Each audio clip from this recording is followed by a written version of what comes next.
So this has been a long, difficult process, but I think I'm making the right decision. If you're new here, I'm Rian, a Christ-following wife and a homeschool mom to 3 boys. Here we talk all things homeschool, and we will learn together how to use our roles as wife, mom, teacher, and homemaker in order to glorify God. So if you've been around for the past year, probably, you know that I have been struggling with my YouTube channel, and do I still want to be here? And if so, why? And what is the best way to juggle YouTube and home life and all the things? Because we all know that I don't do it for the money. Pretty much no one in my niche does it for the money.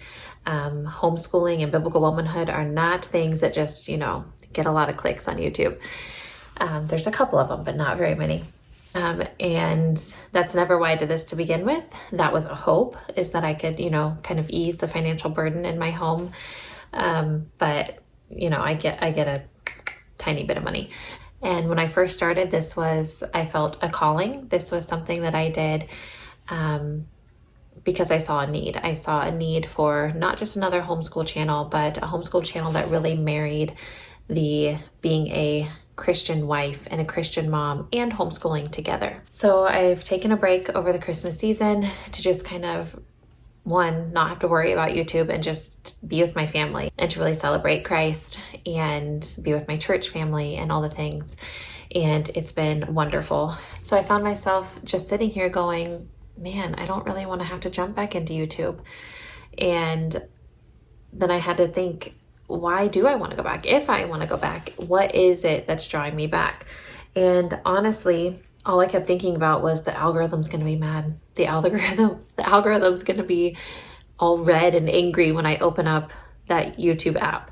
And I was thinking about it. I'm like, that's a really silly reason to go back. And so I was thinking, okay, well, what do I love about YouTube? What do I love about being here? And the first thing that comes to my mind is the viewers, right? I love getting comments, and most comments, and I love responding to them. And I love when you guys ask questions and I can, help you out, even though I am no master of anything. But just from my experience, I can give you a little bit of help. And I do love the content that I make. I love talking about homeschool. I love talking about scripture, and I love talking about what it means to be a biblical wife and a biblical mom. And honestly, this isn't something I love about it, but one reason I keep coming back is that sense of duty, that sense of, I said that I was going to do this, now I'm going to see it through. But it's like, but until when? Like, when do I stop? And I have that, with curriculum, with anything. If I commit to something, I do not want to let it go. Like it bothers me to quit. And so, that's something that's kept me coming back. Don't be a quitter, don't be a quitter. But you can almost do that to a fault, right? There's some things that you just need to let go sometimes. And so, I thought about, okay, why am I here? What makes me want to go back? And the biggest thing was the algorithm, right? And so I was like, well, that's kind of a stupid reason. So I've been toying with, what do I do with my YouTube channel all year long? And so I was thinking, okay, well, let's evaluate what is going on in your life. Like, why is YouTube a problem? Or why do you want to leave? Or all the things. And this year's just been kind of a weird year. So my youngest was born in the end of 2021. So part of this year was newborn and all the things. We've had 2 deaths in our family, 2 very significant deaths. Sorry, lost it for a second. We've had 2 very significant deaths in our family this year. We have had some family changes, right? So my parents, a couple years ago, moved 7 hours away from me. My siblings are kind of here, there, everywhere. And, the holidays were kind of a bummer this year. I'm not going to lie. Dealing with grief and dealing with, our celebration was very, very small.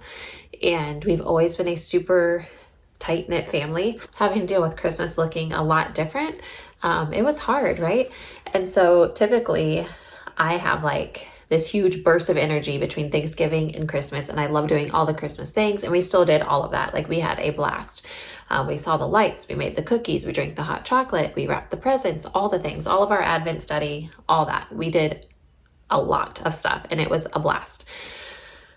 But then usually what happens is the day after Christmas, I wake up and I'm just sad. Like, I'm just like, now what? And, you know, I've dealt with mental health issues before. I'm addressing those. That's a different video for a different day, maybe. But I woke up and I was like, yeah, this is depressing. But Christmas Day itself was kind of depressing. Like, we went and met with our church family, which was amazing and so good and so needed. But then the rest of the day was just kind of a bummer. So there's just a lot of shifts in our family, right? There's a lot of changing, and just as people get older and move away and all the things, it's just a hard pill to swallow when you've grown up with a really tight-knit family. But all of that stuff aside, my kids are just at some pretty pivotal ages right now. I mean, every age has its challenges and has its needs. But my oldest is full on preteen now. And I'm just noticing like there's a lot that I need to work on him with. There's a lot of ways that I am not available to him right now that I really need to be there for him. And my second son's right on his tails. You know, he's 2 years younger, and my third son will be starting kindergarten next year. So my homeschool load's going to grow even more. And then I have a toddler who, he and my second son were hands down my hardest toddlers, like hands down. My first son spoiled me. He ruined me. I thought I could have any kid. I could have a million kids. We'll be fine. He was a perfect baby, a perfect toddler. It wasn't until his preteen years that I was like, is there anything you're not perfect at? And now I'm seeing, yes, he's definitely still a sinner. But my toddler and my secondborn, they are just a different breed. My secondborn has grown out of it, I am happy to say. But the difference is when I had my second son and he was in this phase, I only had my little angel child and him. And my oldest wasn't even in school yet. And so he was just in preschool. So we just did preschool stuff. And then I could spend all the rest of my time with this tiny terrorist of a toddler. This baby is, you know, the fourth born, and I am schooling 3 other children. And I have a lot more out of the home commitments than I had when I had my other 2. And so I've been grieving what did my other kids' lives look like when they were this age? We read books all the time and we played together and all the things. I don't do these things with this baby. I won't say I never read to him, but it's very rare. It's very rare that I get on the floor and play with him.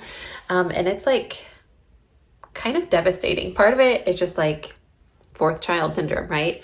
Like you have the beautiful, memory book and baby book for the older kids, and then like you write less and less on each kid, and then the last kid you don't even buy one. That's me. I didn't even buy him a baby book. So part of that is just like fourth child syndrome. But part of that is I don't have time for stuff, right? My days are so full with some good stuff and with some unnecessary stuff too. And so I've got to find more room for him and for each of my kiddos and meet them where they are. I've just really been failing at connecting with my kids lately.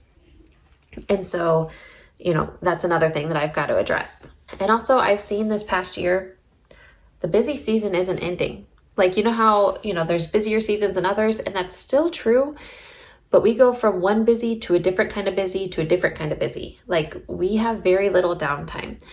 And so, you know, with co-op and Bible study and church and sports and YouTube and all the things, I'm just like, I don't know what I'm doing. Like it is just so much. And because of that, I feel like I'm kind of failing everywhere, right? I'm doing a little bit of good everywhere, but because I'm only doing a little bit in each area, I'm not thriving in any of these areas. And that includes my marriage. I have been a crappy wife the last year. You know, a baby who still doesn't sleep through the night most nights. He maybe sleeps through the night 3 nights a week. And that includes the nights that he technically wakes up, but I let him cry it out and he cries himself back to sleep. So he really doesn't sleep through the night at all. And, you know, just the busyness. We haven't had a date in I don't know how long. Like I honestly don't remember when we had our last date. And that's a problem. And that's on me. I'm failing to cut out that time and to set aside that time to be a better wife. And because of this, I am like, I'm doing a lot better with my mental health. I've been able to cut out my meds and all these things. But I'm still just struggling. Like there's just days where I'm just like, I'm mean, I'm snappy, I'm tired and I'm done. And I think it's because I have very little margin in my life. Not to mention, I don't remember the last time I read like a book in hand all the way through.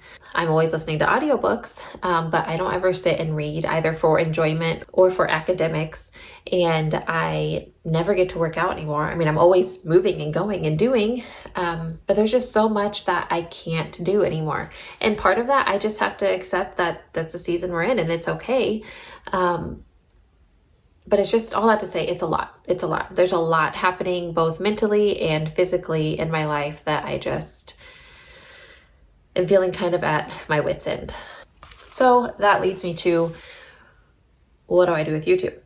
And so I was sitting here weighing the pros and cons like you typically do when you have a big decision to make. And I was thinking, okay, so what if I don't do YouTube? You know, what are the worst things that could happen? And the money, I'll stop getting money from YouTube, but that's not really going to make a difference. The community, I will inevitably lose some of that community. But one thing that I've noticed is that the true friendships that I've made through YouTube aren't really going anywhere, right? So the people that I've gone to see or have come to my house to come see me, obviously we're going to stay friends, whether I'm on YouTube or not. And then, you guys, my viewers, inevitably I will probably lose contact with some of you if I completely shut down my YouTube channel. And then, I lose that outlet. I lose that place to share content. When something good does come up that I'm like, oh, I want to talk about this, I won't have that platform anymore. So what are the positives? Well, I will have time to breathe, hopefully, maybe a little bit of wiggle room in my schedule. I will get more kid time. I will get more time to be a mom and to practice the things that I preach on here, right? And not that I've always failed at all these things, but this season I just feel like I know the right things to do and I don't have the time or the capacity to do them, and that's a problem. I could maybe, gasp, go on a date with my spouse. I could, actually spend time with him in the evenings instead of working on YouTube stuff. I could hopefully have more time for my extended family that I don't get to see often, right? When my mom did come here to stay for a while, I was working a lot of that time. I was making content and I was editing and all the things. My house really could use some more of my time also. So after weighing the pros and cons, here's kind of what I came to. I will not be completely shutting down my channel. I will have to just let the algorithm go. I might not even look at it anymore because I don't want to be driven by that. I am going to come on here when I have something that I really want to share. And so I'm not going to be scrambling to make sure I have a weekly video or, 2 videos a week or whatever it is. I'm not just going to throw content up here just for the sake of throwing content up here. If something strikes me that I'm like, oh, I want to share this, I'm going to share it. The aim is going to be once every other week. I could easily see myself going once a month. Or if I'm really on a roll and have the extra time, maybe once a week, but I doubt it. If I have a good collab come my way or something, then, we'll address that, and I may come back later and have more time and be refreshed and be like, you know what, I'm ready to take this on again. Let's go. But the plan kind of now is just as I want to share something, I will.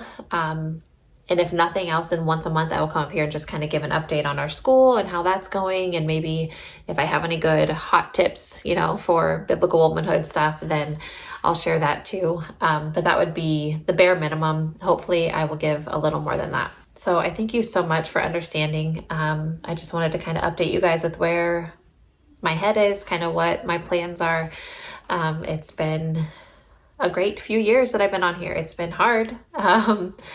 but it's been good overall. And for my faithful few followers who are here every video and comment and ask questions and follow me on Instagram and all the things, I thank you so much for being here. And hopefully you'll still stick around and keep in touch. And until next time, bye.